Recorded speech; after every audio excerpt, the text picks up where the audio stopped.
plan na ang tawag Operation Pursuit ng New York Times, ang pagkaintindi natin Oplan Tugis. Tama ba yun? Wala po akong sinabing ganyan, ma'am. Kung sino man ang source niyan, I'm not very sure about it. Lumabas sa lahat ng media, sa GMA, pati New York Times sinabi. Pwede po nating makita, ma'am, kung Hindi possible. ko alam. Yan lang ang nabasa ko, katulad ng marami.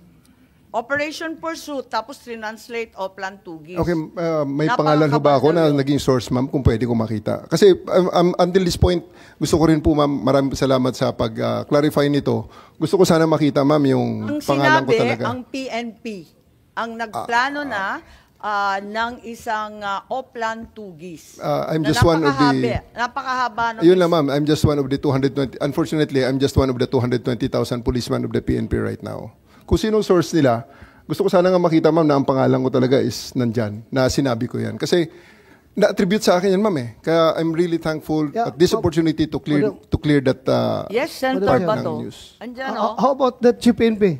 Hindi kayo source yan? Yeah, sabi kasi si PNP Chief Marbil, inutusan si General Torre na ilalagay si Presidente Duterte under police custody as soon as the ICC issues the arrest warrant.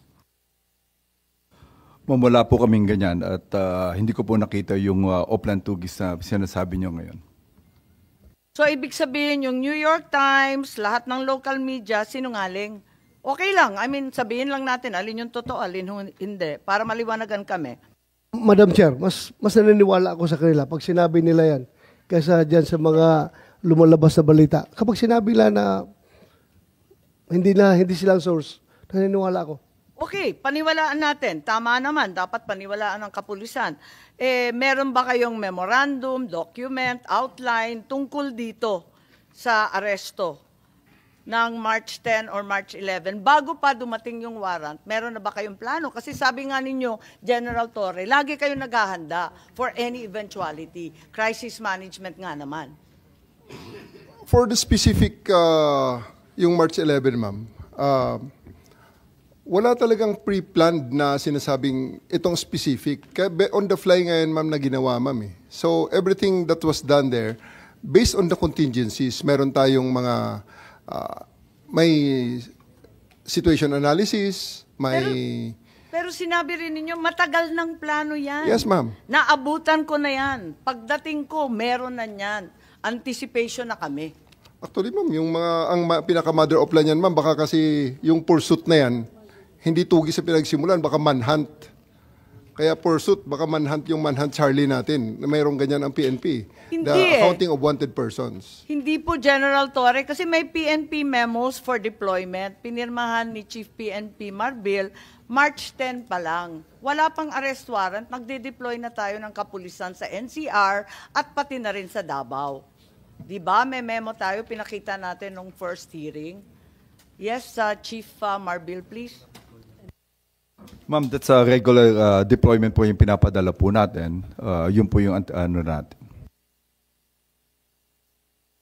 Bakit kayo nagde-deploy? Wala pang warrant?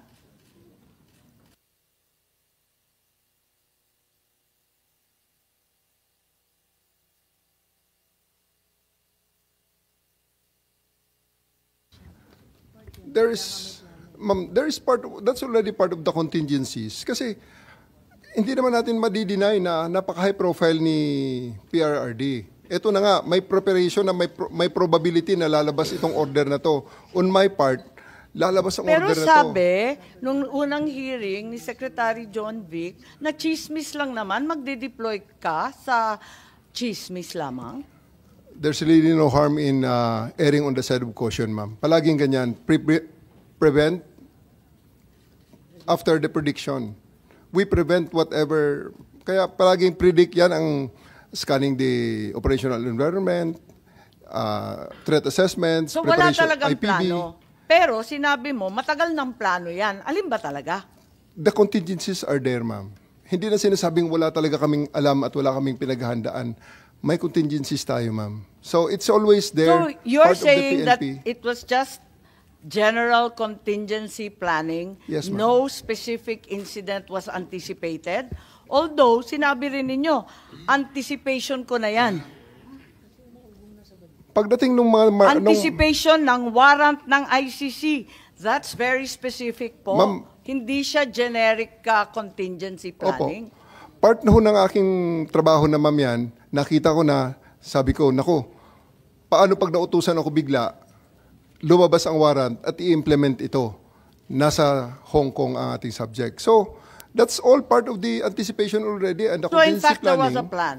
Ma'am? So in fact, there was a plan. There was a- Kasi nag-anticipate na kayo na Ina-adjust na lang. magkakaroon ng warrant. Ina-adjust natin ang contingencies, ma'am. Ina-adjust ko ang contingencies so that pagdating ng specific na order Kayo sa lang ang akin, nagplano mag-isa sa buong PNP?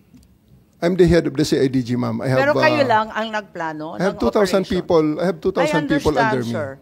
I understand, General. And we respect the CIDG for its outstanding track record. Kaya lang, tinatanong ko lang, kasi sinabi ninyo na iba-ibang grupo ang nagkumpune ng task force o kung ano man ang tawag doon, na iba-ibang bahagi ng PNP, hindi lang naman CIDG, kasi ayaw ninyong tawagin na CIDG operation.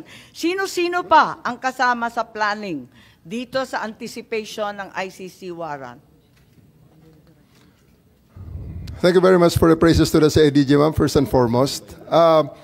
Ako rin, ma'am, ang naglabas ng mga request na ito po ang mga components na kailangan, ang mga makakailangan ko at Sino-sino ma-engage po? just in case na ito ay it will come down. So if you have seen, meron doon mga Special Action Force, kasi nga, ni-request ko ang mga yon. I requested them through the Chief PNP. Sir, I need the Special Action Force.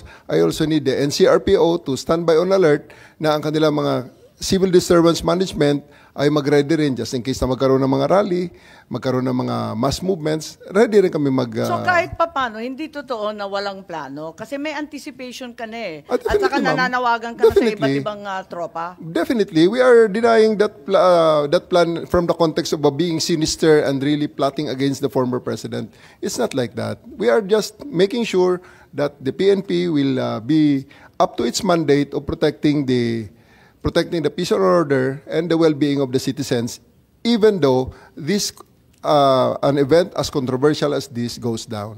So Chief Marbil, tama ba inauthorize ninyo na tawagan yung iba't ibang pangkat ng PNP si General Torre? Siya nang namahala ng lahat. Ma'am, ako po ang in charge po ng Philippine National Police. I just ordered General Torre to prepare. Yun po yung contingency natin. Kasi we heard from the news coming from the former president that there will be an ICC. Pero iba-iba na yung mga grupo na tinatawagan niya, hindi na si IGG lang. That's ma'am, dun sa atin sa ano natin, meron po yung power ng CIDG tas really to help from other units po. Okay naman po sa Philippine National Police po yan. Okay, eto naman tayo sa mga nangyari doon sa Villamor na, no, sa 250th. Ano na ang nangyari doon? Gusto lang natin malaman at itatanong kung ano nangyari dahil nandito na tayo, no? Umabot na tayo sa Villamor. Was there a time na may binantaan ka o tinakot o pinagsabihan kung sino man doon? At the end of the day, ma'am, everything that happened in the 250th wing is for the purpose of bringing the former president to the plane peacefully. So, nandun yung continuum on the application of forces. So, nandun yung pakiusap muna na ginawa namin simula pa nang siya ay ma-take into custody up to nang isasakay na siya. So, continuum forces, pakiusap and everything, and kailangan there's always a time to tell them that... Parang hindi na pakiusap ang nangyari. Yes, ma'am. Kasi inaresto na ninyo si Attorney Medialdeo, sabi ninyo, obstruction of justice, tama? Force continuum, ma'am. At Na hindi sinabi na nila ninyo sa pakiusap. doon sa last hearing natin, under oath, sinabi naman ninyo na talagang hinandcuff ninyo at binasahan na ninyo ng Miranda, Because tama? on the force continuum, ma'am, pataas ang application of force. Pinakiusap ko, 10 oras na nakikiusap, hindi masunod, and alas 12 na, mag-alas 10 na, lilipad ng aeroplano, Pero teka, in-elevate ko ng konti. So, I became nandidiin ka forceful na. at that time. Okay. Pero ang tanong, bakit inaresto? May paghadlang ba sa proseso ng batas? May tunay ba na obstruction of justice? May panahon ba na pinigilan ni E.S. Medialdeo